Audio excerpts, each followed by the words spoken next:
last few months, I've been going through official internal family systems level 1 training, which is pretty extensive actually. And when I decided to go into it, I was not sure if it was going to financially be worth it to just get another, I don't know, certification, right? Another way to work with clients. And you can spend hours and hours and hours and days and years and all the things figuring that the answer out to that question. And I will say, I'm halfway through the training, and what I will say is that half of the training, half of the understanding, at least half of the understanding of IFS is in the experience of it, right? Is in the embodied experience of it. And when you go through training, you're getting approximately 90 to 100 hours of an experiential training. So if you've ever paid for a retreat, or if you've ever paid for a, anything like that, then, a weekend seminar or something, right? Combine that with how many hours, what's the hourly pay for that, and you can figure it out. But regardless, I will say that the experiential piece has, for me, been very transformative. And that's kind of what I want to talk about today, is this transformation in a particular time in the world, right? My profession, what I do for a living. One of the side benefits of being in this training is that you get to be with people from all over the world, and Canada included, Mexico, Europe, Spain, all over, right? All over the world. There are therapists in this training. And the side effect of that has been the gift of truly apologizing and saying, I'm sorry, and how are you? What's going on for you? And what can I do for you? And being forgiven and seen and understood that I've done the best that I can, and that I have the capacity and capability to do for these people in other parts of the world. And in all of that, I've spent a lot of time thinking since the inauguration about my relationship with social media. Hence why this is here on Instagram, right? And I have been at a crossroads, or a rock and a hard place of figuring out, how do we live with this fucking algorithm, right? The knowledge, the true belief that I have that the algorithm is the new Skynet. It is just feeding us all of our worst confirmation biases that our darkest dark, most lowest self wants. And that continuing to engage in that is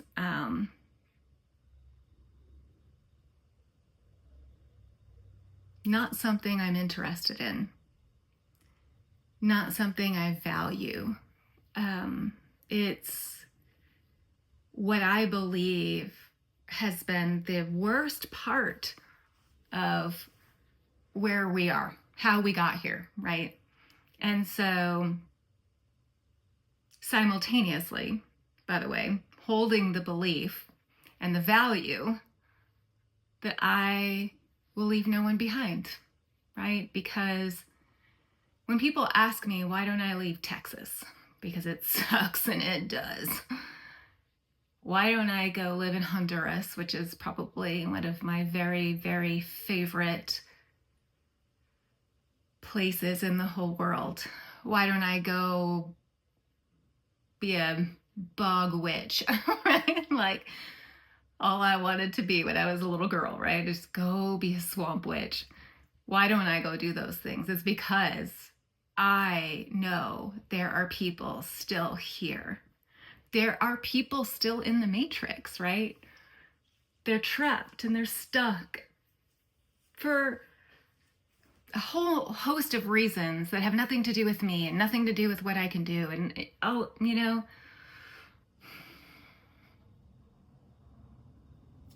so how do we stay in this space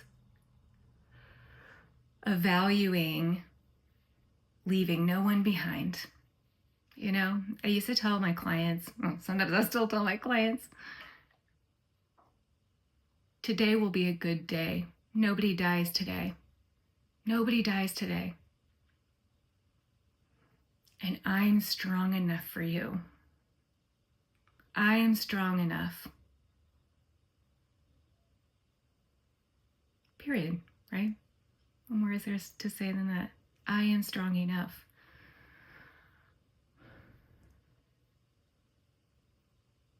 And I won't leave anybody behind. That also means for myself, I will not leave myself behind. And the algorithm pulls us from that and divides us. And that is the opposite of what I want to do. So how do I use this tool to leave nobody behind? To leave a mark, to say, hey, I'm here. Here are the stepping stones to be your hope merchant.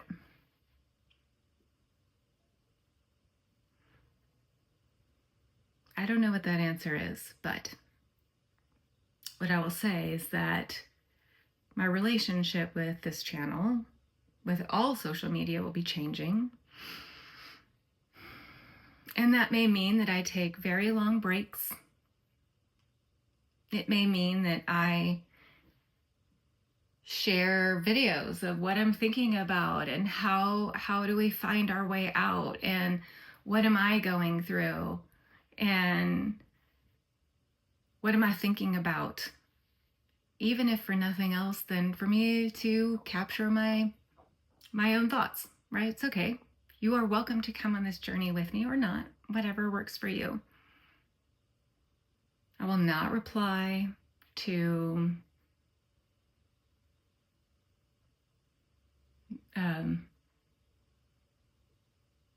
I will reply. How about it? We go with that.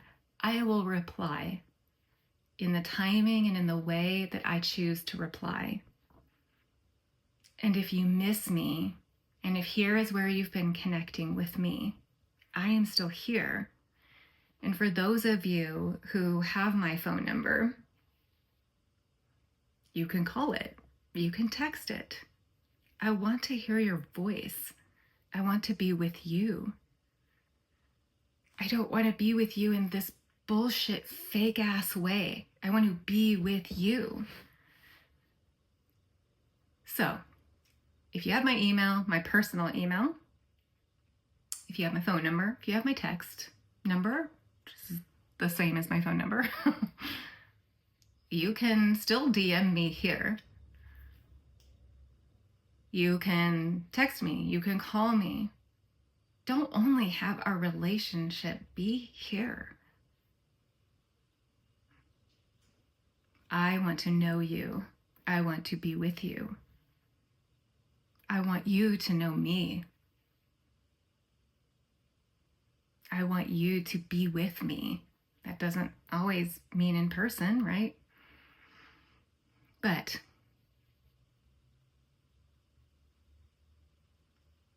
we need to figure it out, and that first means I need to figure it out for me, right? I'm a therapist. I'm an advocate. I'm a big mouth. That's not going to change. Ain't going anywhere, right? I have to take care of me, though, so that I can show up.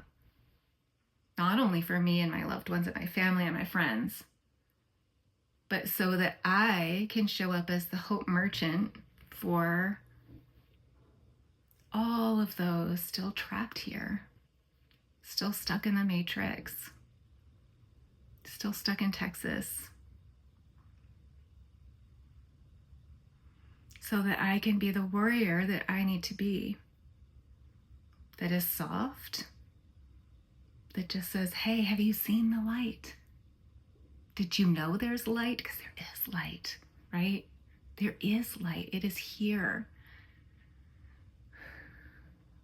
in the world, in the reality, right? I believe that. I know it is true.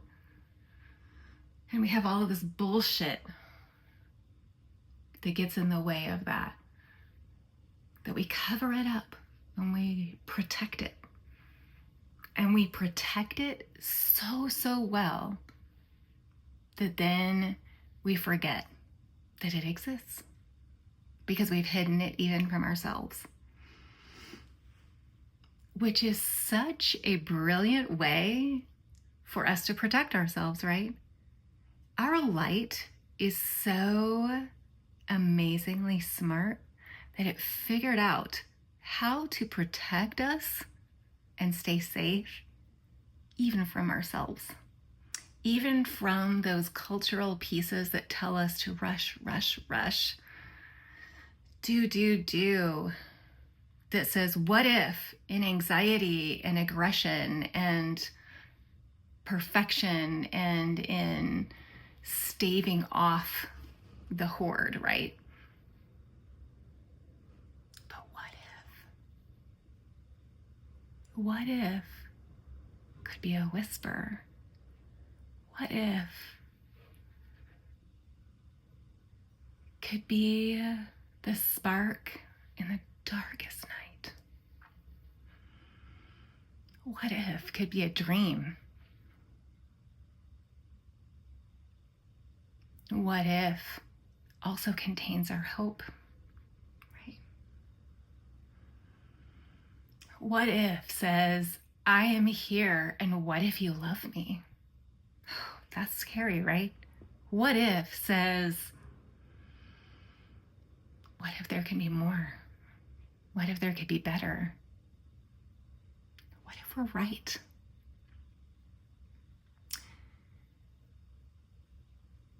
What if we can dream? What if we accept the grief of the dreams that will not happen?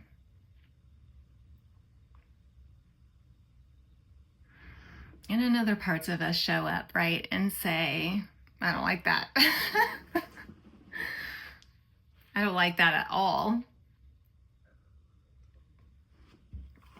And other parts show up and say, but what if our kids go hungry? And what if people die, right? And the reality is sometimes they will. But what if I am strong enough and you are strong enough and together we are strong enough to keep shining our light and joining all of our lights together in the darkness? Because our light can be a flicker. It can be the warmth of the sun on a cold day. It can be the warm air.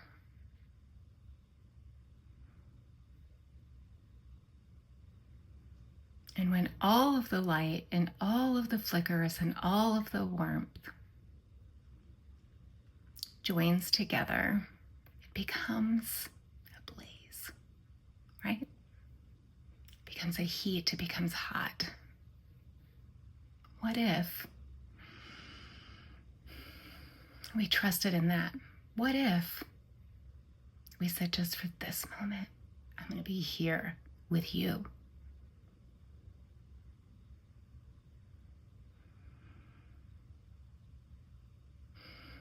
What if says, what if I took a deep breath and I breathed in the smell of the flowers?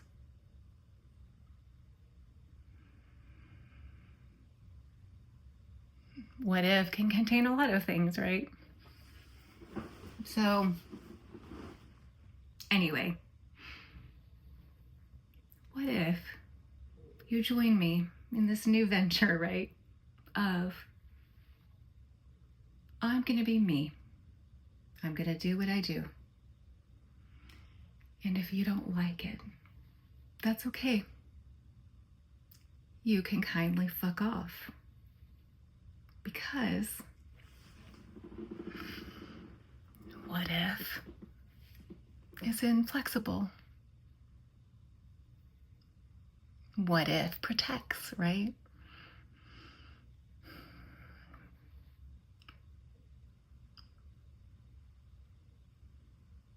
What if is here for you, is here for gentleness, is here for realness. It's not here for judgment. It is not here for shame. It is not here for shaming. Shame is okay. Shame is just a feeling. Shame is just an unmet need. Shame is just a part of you that says, what if, right? That says, what if? And then got smacked down. So here with me, you will not find what if to be shaming. Here with me, in this space, you will not find comments that are tolerated, that are shaming, that are hateful, that are mean, that are cruel. I will not. The funny thing about intolerance is that it cannot be tolerated. Otherwise it flourishes, right? So can't do that. Anyway. I don't know that you'll see me in the comments. I don't know that you'll see me posting regularly. But I will be here regardless. I don't know that I'll be here on mine, on Instagram and Facebook. I will be deleting them from my phone. I will only be looking at them on the internet. I'm sorry, on my computer. Because I am going to be here in person, shining my light, finding the other lights that want to join my light, figuring it out as we go. Because I know they're here. I know the lights are here. Yesterday, we went to the protest and I stood with thousands, millions of people in this country, millions of people all over the world joined our lights together.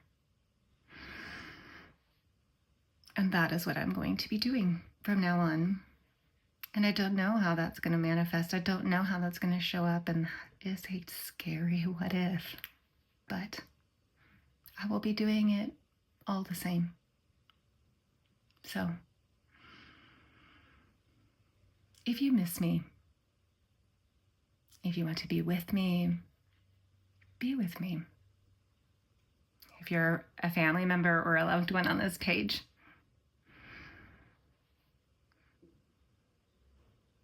then text me, call me, email me. You know how to find me. I am findable. But this page will simply be the Hope Merchant page from now on.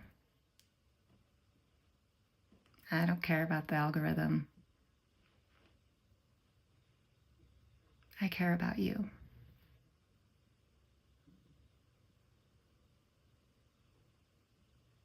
So,